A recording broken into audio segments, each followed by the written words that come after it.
35,000 non-citizens are currently serving in the U.S. military. The recruiting process often leads to drafting non-citizens with no ability or desire to make them citizens. Joining us now to share more about the process and the impact it has on those serving is CEO of vetcom.us, right? Yes, vetcom.us. Yeah. All right, Kate Monroe. Kate, good to see you. Good to see you. We just used the word draft. There's not a draft. I don't know how that word got in there. There's not a draft currently. There was, though. They previously, in other generations, did get drafted. So many people don't realize that there are so many non-citizens serving in our military. Correct. You do this for a living, and you didn't know how many there were. But correct, yes. Tell us what you found out.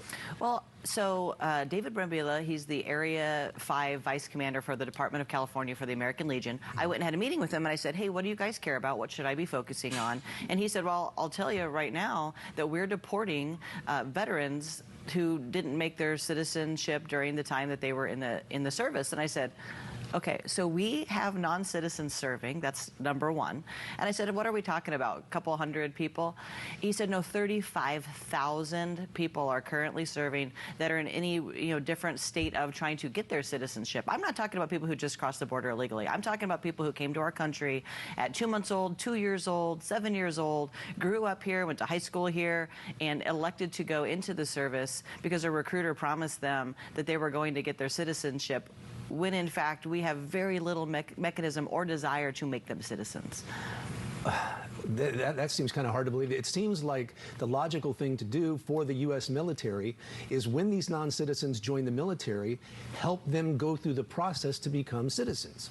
I mean, I don't know what more citizen a thing you could do than go and offer to lay down your life for your country. I mean, I found it appalling. I mean, it just shows you how our country tends to use people and think that they're disposable, and that's how they feel. I interviewed a lot of people this week, some of which got deported and were there for 13 to 15 years, deported to a country they never lived previously, and fought after their service. After their service. Wow. Correct. And so I think that we need a centralized contractor, if you will, that handles this, because what they tell me is I get to a base and I move bases and I go overseas and it never gets handled. So they get out thinking I'm going to be a citizen and they haven't even really started yet. And so we don't even let them re-enlist if they're not citizens by the end of their first enlistment. So it's just, it's a debacle.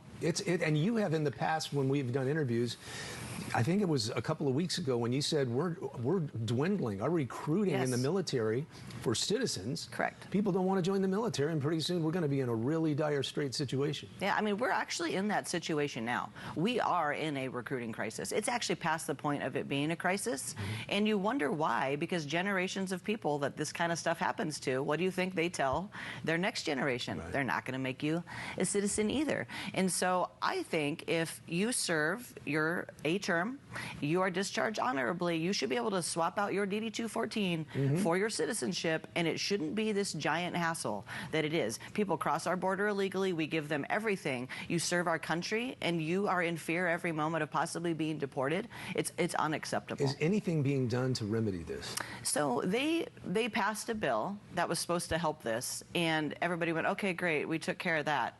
In reality, it helped 50 people total that were deported. Out of hundreds of people. It helped 50 people.